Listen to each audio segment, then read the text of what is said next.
Welcome back all. I hope this looks okay. The table for podcasting is one of the last things I haven't yet figured out, so I'm still on a kind of temporary table, so apologies. Hopefully it looks okay. Welcome back everyone. Thank you so much as ever, everyone, for continuing to get in touch, sharing your thoughts and opinions. The best place to do so, comment section below. And if you have a longer story, maybe with some pictures, you can email hi@tuesdayatdobbs.com. Let's start this week. Issues with Chinese brand motorcycles. Not specifically bikes made in China. For example, BMW makes some of their motorbikes in China. I'm talking about the Chinese brand motorbikes. Take a listen to this from James, a gentleman who I was on the Moroccan road trip with. We had a brief exchange of messages after the trip, because when we were on the trip, James was telling me he bought a Voge Rally 300, and he admits it was his mistake. He ended up breaking one of the front suspension arms of his Voge Rally 300. This was back in March. He tried, or has tried continually, to get this suspension arm for his bike. He hasn't managed to.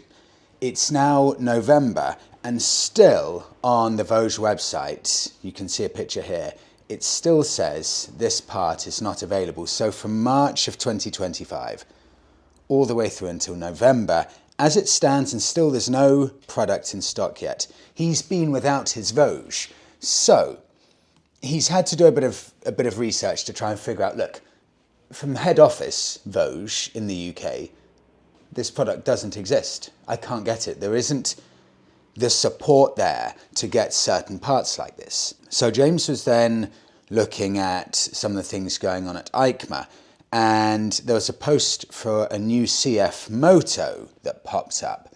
I found this very interesting, and the very first comment that popped up about this new CFMoto being launched is someone saying, yes, look, these new CFMotos look great, but can you sort out the after-sale service? That was the top comment for the new CFMoto that's incoming. So much so has been the issue from James with the CFMoto. He's ended up selling it and moving on to a Japanese bike, I think a Yamaha Tenere, just because he knows he's going to get the user support. If something goes wrong, he can get the parts.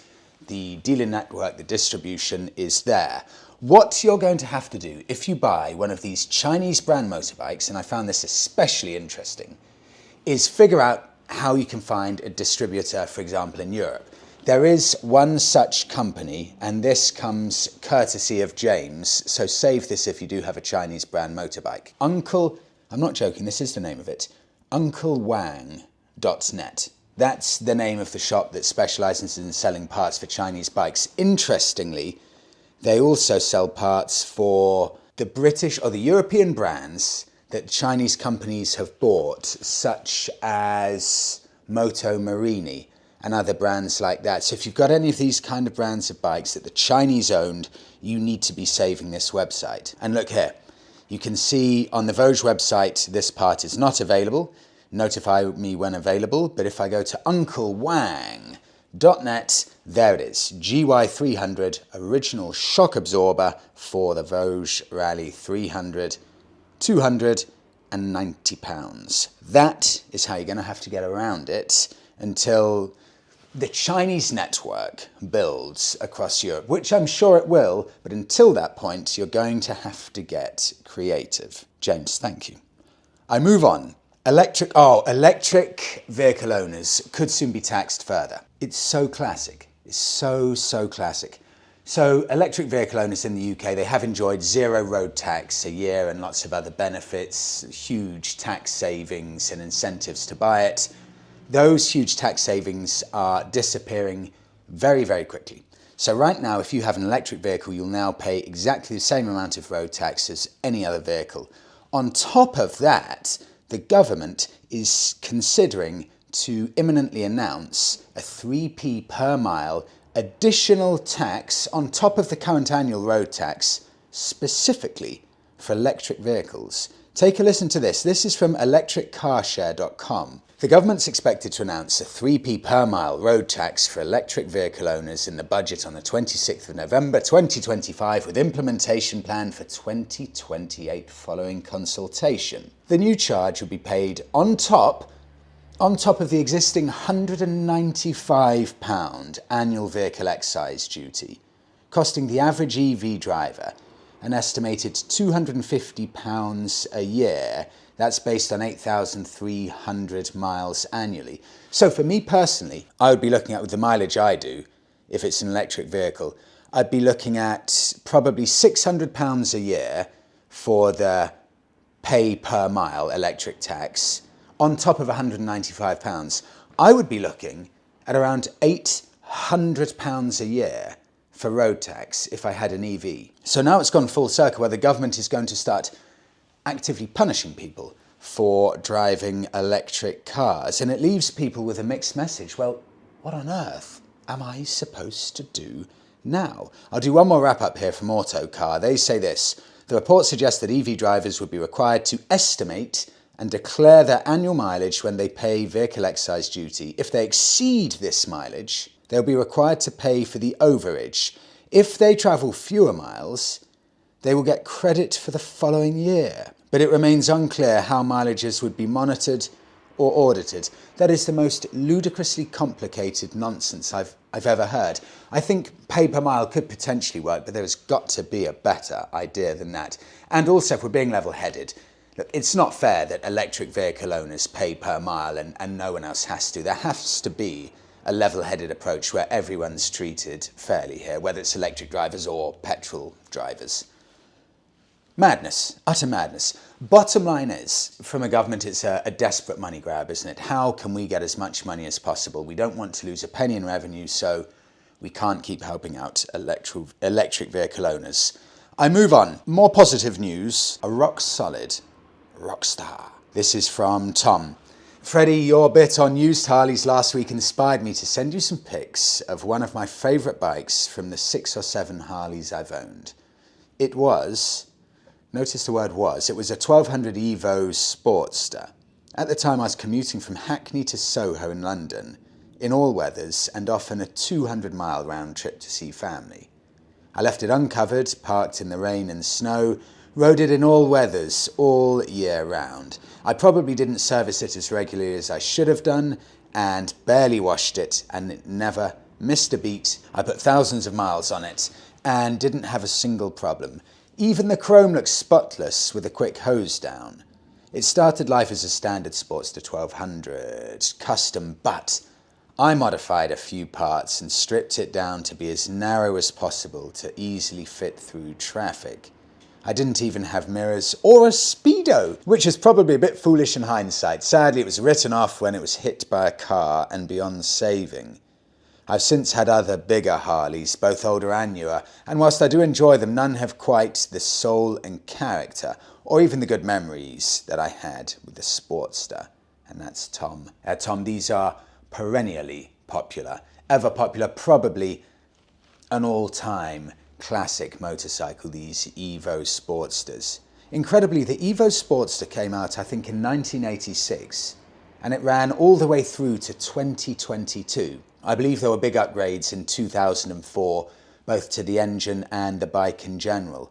But certainly if you go from a 1986 all the way through to about a 2003, you're getting one of the properly old school Sportsters. And if you want a bit more tech, but still the same heart, 2004 onwards. So let's have a look at these. Those are some of the key dates. On top of that, another date to mention if you're considering one of these. 2007. That's when fuel injection came in. So if you want a really old school one, it's 1986 to 2003.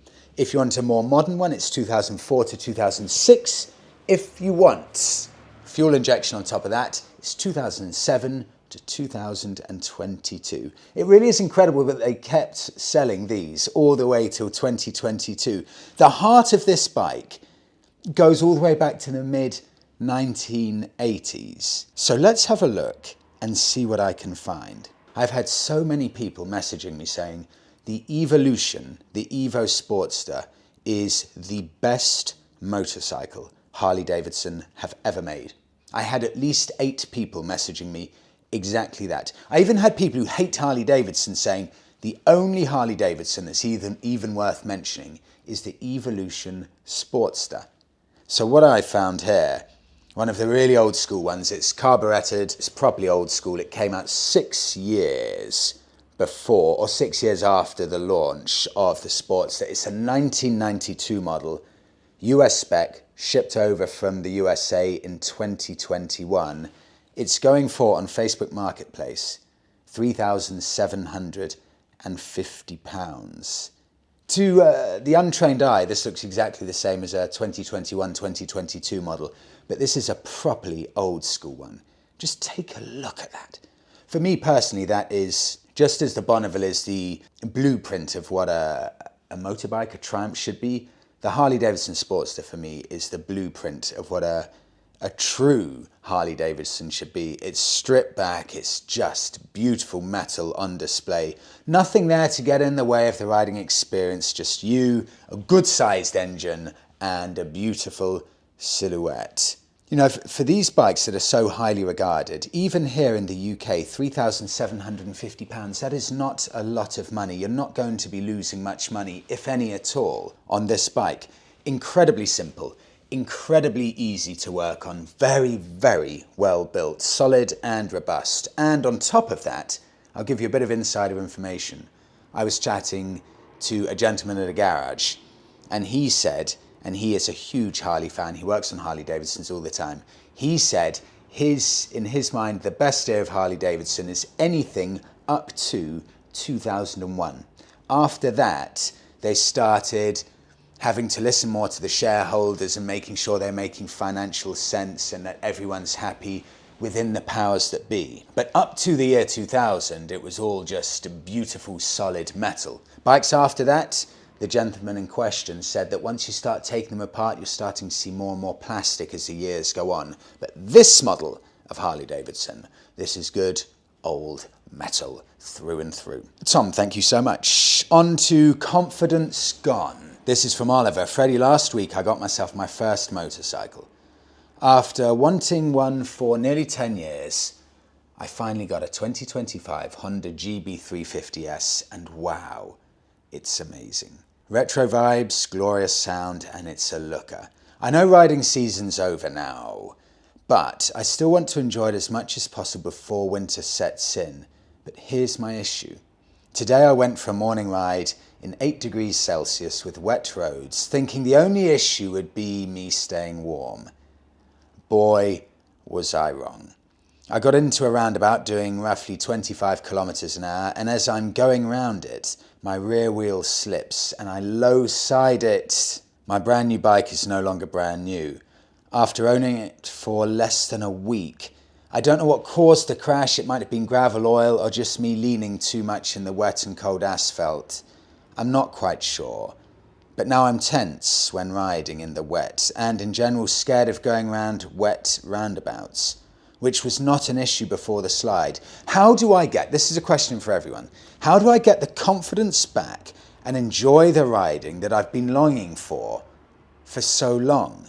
Additionally, how many times have you gone down, and has it ever ruined the confidence in your riding in a way that affected your riding? Oliver, yeah, I've never gone down on the road, but I've fallen off-road, and I promise you're not alone.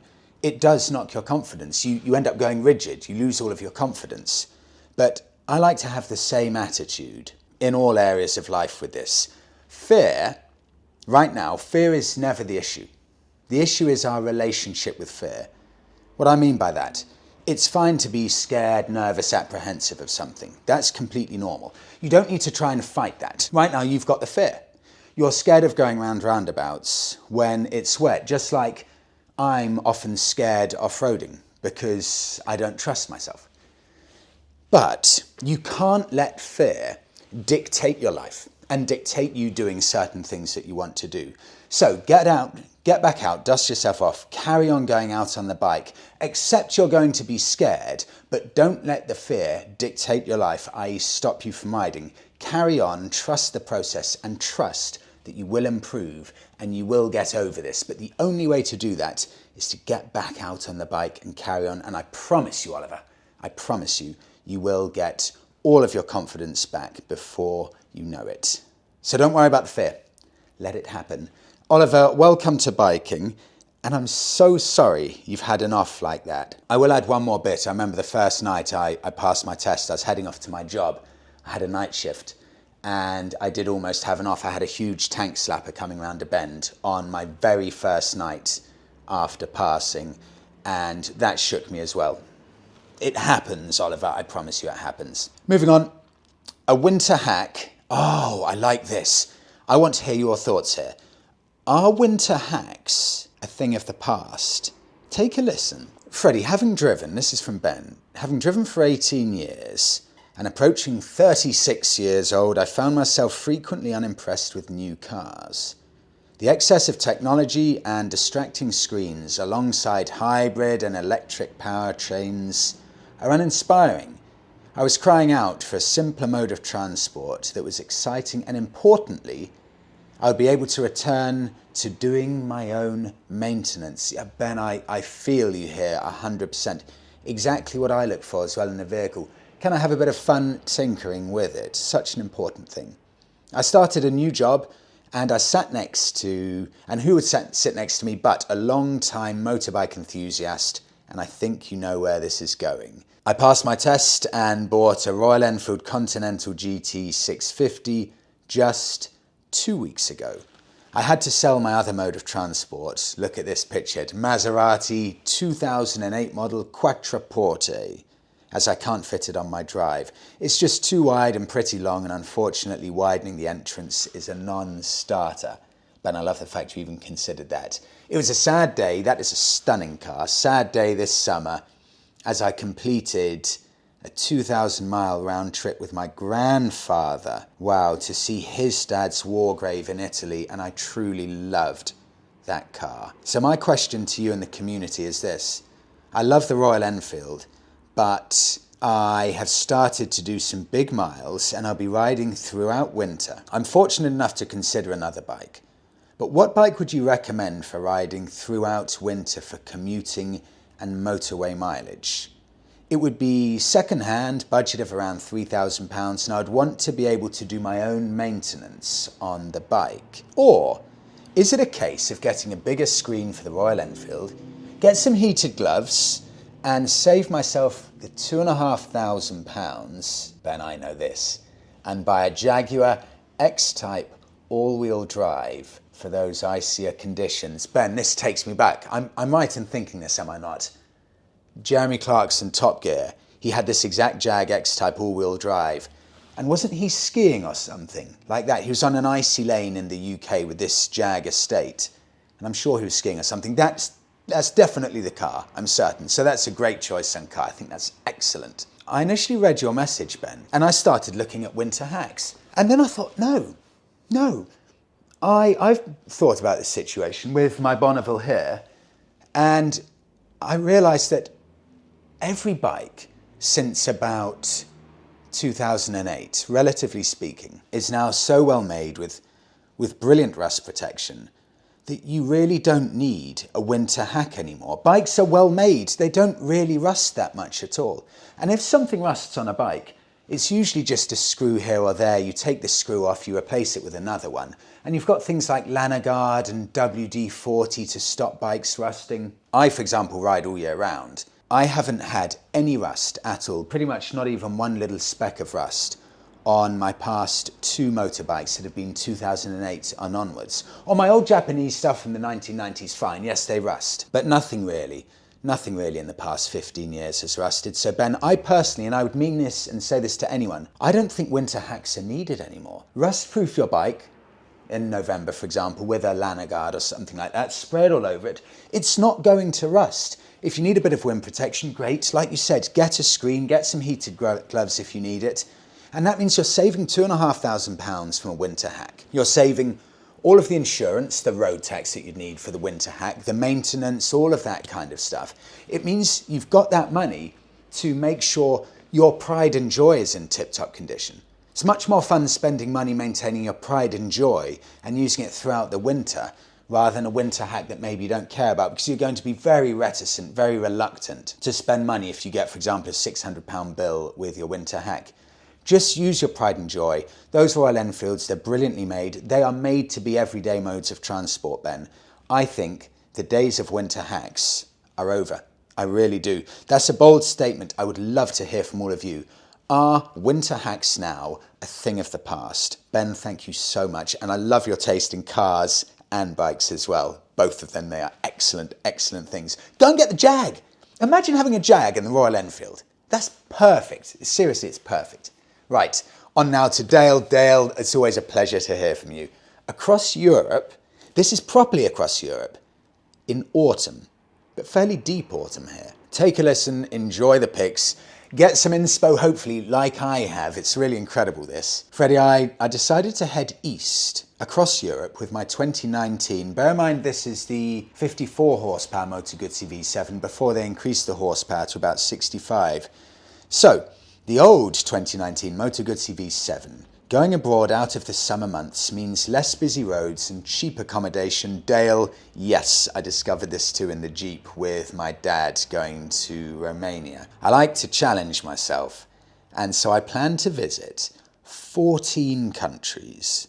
My highlight was Mandello on Lake Como and the Moto Guzzi Museum. I have to do that one day. It took me 12 days and started with a ferry from Hull to Rotterdam on the evening of the 11th of October. I mean, this is really good going. Imagine leaving on the 11th. This is really when, for one, the weather turns, and secondly, the days are way, way shorter now. You're looking at sunset surely before 6 o'clock here. Definitely before 6. So on the evening of the 11th, and the first stop just below Berlin.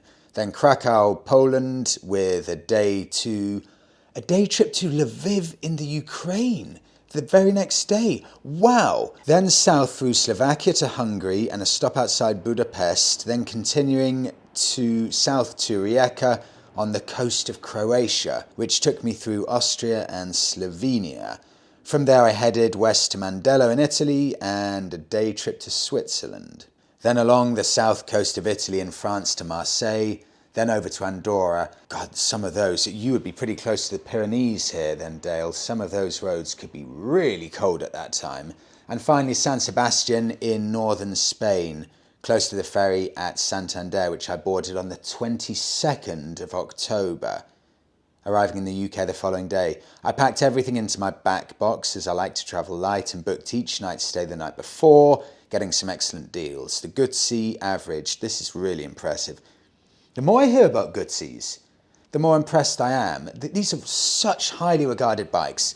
All of the Moto Guzzis, they really know how to put a bike together over in Mandello.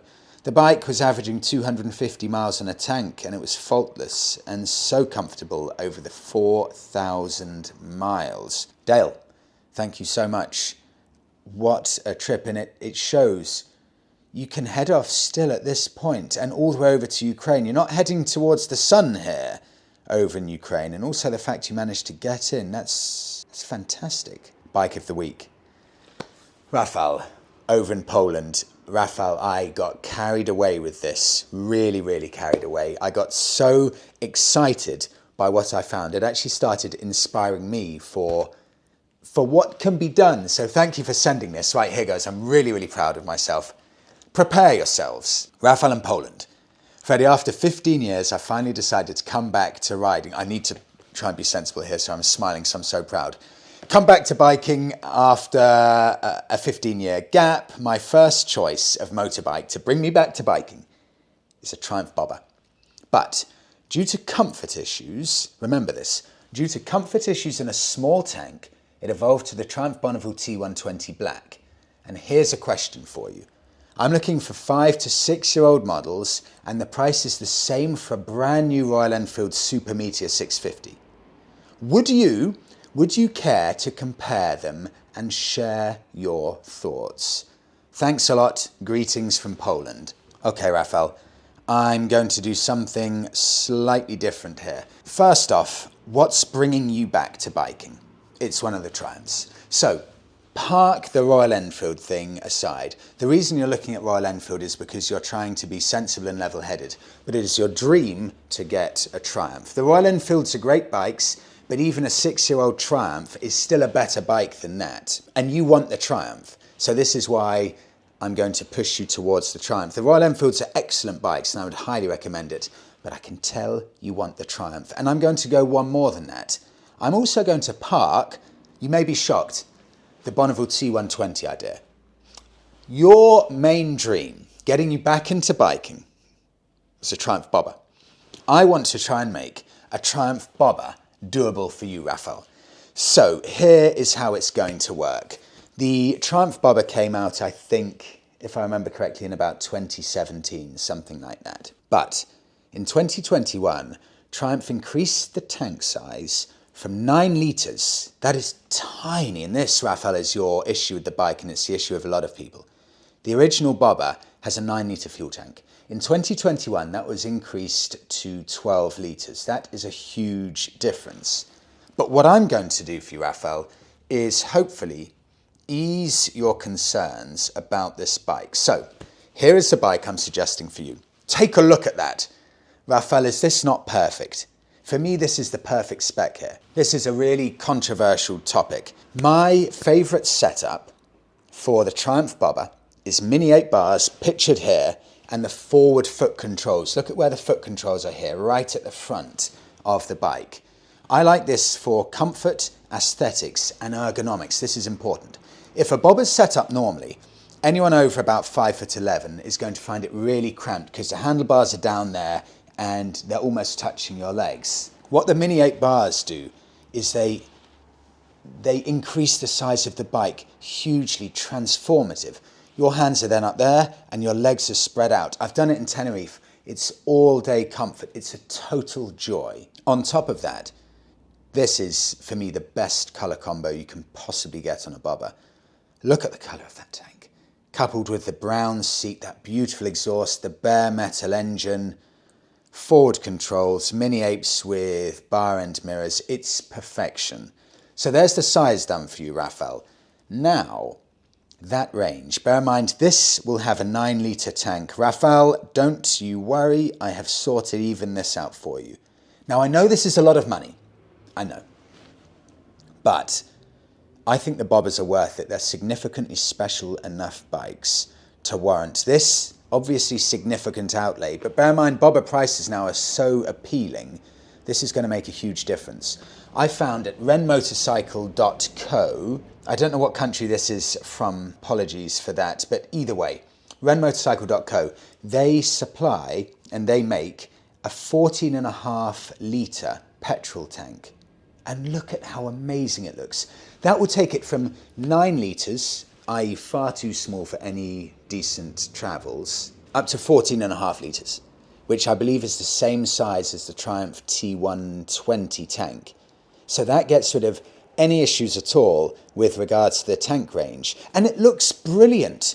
It's perfect. It's a straight fit. So you buy this, £1,363, put it on your bobber. That will be transformative to the ownership experience. One other thing I'm going to do as well, Raphael, I want to just show you what you can get from Hepco and Becker. These are the same panniers as on my Triumph Bonneville.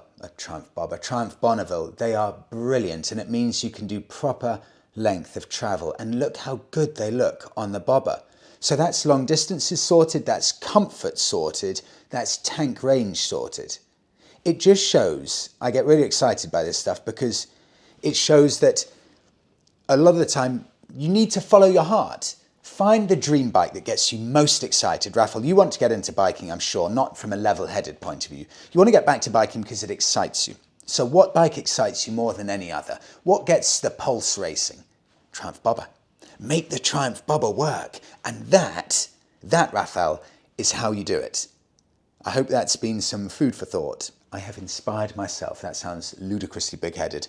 Thank you so much, everyone, for watching. I really hope you enjoyed the video. Have a brilliant week all. See you all in the next one.